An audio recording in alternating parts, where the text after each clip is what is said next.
Aji Saka. Diceritakan anak raja asmane Aji Saka. Aji Saka kagungan abdi kinasih asmane Dora lan uga Sembada. Tetelune mangkat ngumbara maring tanah Jawa. Panggonane atuh lan tempune gawe kesel. Ing tengahing laku Aji Saka banjur mampir ing Pulau Majeti. "Ayo Kang, padha ngaso dhisit, buang kesel." Wong telu kuwi banjur padha ngaso kanggo ngilangna kesele. Sedurunge nerusna lakune, Aji Saka paring pangandikan maring Sembada supaya dheweke ora melu ngumbara, ningin manggon nang papan kuwe. Ngapurane Kang Sembada, inyong ngesuk arep nerusna laku maring Jawa. Tulung ngesuk Kang Sembada ora usah melu ngumbara dhisit. Inyong kepengin Kang Sembada manggon nang papan kiye dhisit. Sendika dawuh Gusti, nanging nuwun sewu sederengipun menawi kepareng kula kepengin ngertos kenging napa kula supados manggen mriki riyin. Inyong kepengin Kang Sembada jagakna pusaka. Pusaka kiye wigati banget. Mula jaganen pusaka kiye kanthi temenanan. Tak pasrahna pusaka kiye maring slirane ya Kang. Aja nganti ngowehna pusaka kiye maring wong liya. Kejaba inyong dhewek sing jikot lan njaluk. Sendika dawuh Gusti.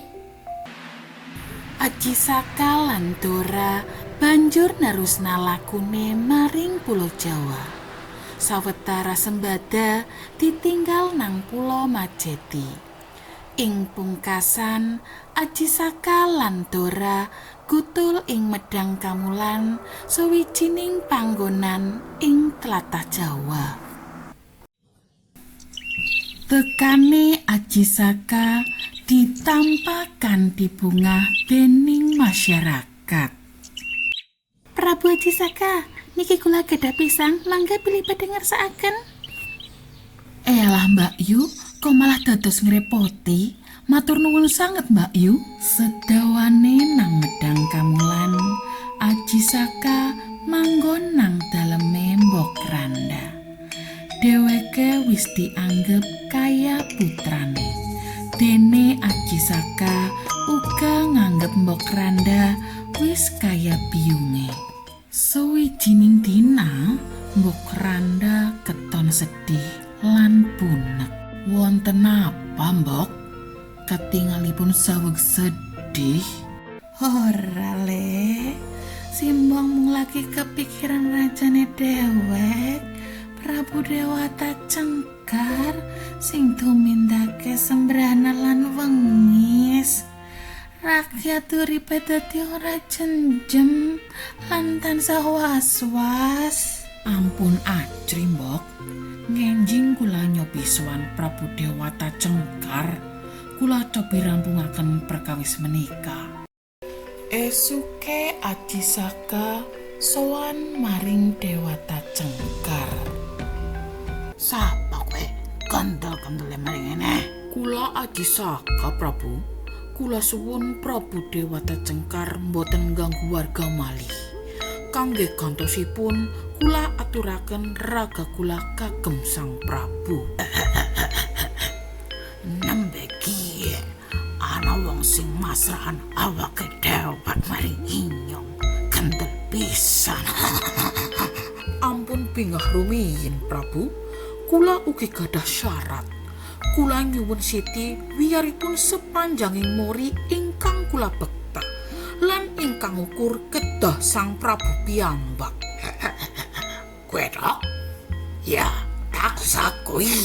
Prabu Dewata Cengkar miwiti njembreng mori sing digawa nang Aji Saka. Dewata Cengkar rumangsa bujure kowe dawa pisan. Apa ora salah sih kayung dawa temen morine. Tanpa sadar, Prabu Dewata Cengkar anggone tindak wis tekan pinggir tebing. Bareng tekan pinggir tebing, dening Aji Saka mori banjur dikebut. Prabu Dewata Cengkar tiba maring segara. Aji Saka banjur nggantekna kelungguane Prabu Dewata Cengkar dadi raja. Suwijining dina Aji Saka kelingan menawa dheweke duwe pusaka sing dititipna maring Sembada nang Pulo Majeti. Aji Saka banjur dawuh maring Dora supaya njikot pusaka mau lan ngejak Sembada kon melu urip bareng nang Medang Kamulan. Dora, tulung jikotna pusakane Inyong sing tak titipna maring Sembada nang Pulo Majeti. Ajak lalen Sembada uga dijak maring eneh. Sandika dawuh Gusti. Dora banjur lunga maring Pulo Majeti. Kang Sembada. Kowe Dora, kapan tekan kene? Kepriwen? Anak apa? Kang Dora, Inyong didhawuhi nang Prabu Aji Saka supaya njaluk pusaka sing dititipna maring jenengan. Terus Prabu Aji Saka uga ngendika, jenengan supaya melu Inyong maring Medang Kamulan. Dewek supaya urip bareng maning kaya kemien. Ora bisa.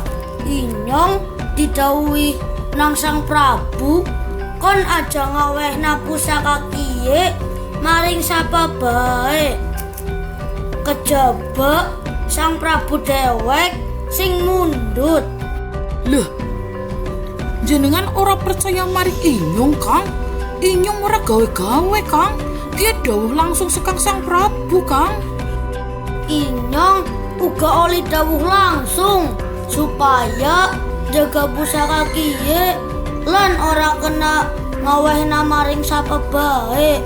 Kejaba Sang Prabu dewek sing mundhut. Ing pungkasan loro-lorone pada gelut. Merga rumangsa pada entuk dawuh. Loro-lorone pada kuwate banjur karone uga pada sedane. Ing Medang Kamulan Prabu Aji Saka nunggu Dora lan Sembada.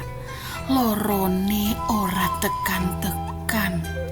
Merga kuwatir ing pungkasan Prabu Aji Saka tindak maring Pulo Majeti kepengin priksa kahanan abdi kinasih mau.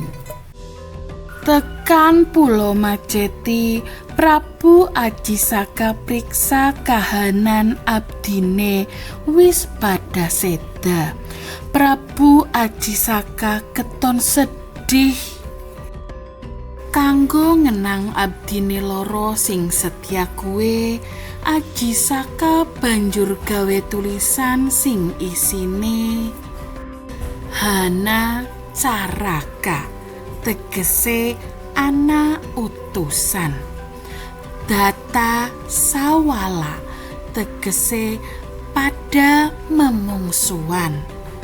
Pada jayanya, tegese pada kuwate. Naga Batanga, tegese pada dadi batange utawa pada matine. Cerita kue mau dipercaya dadi mula bukane aksara Jawa.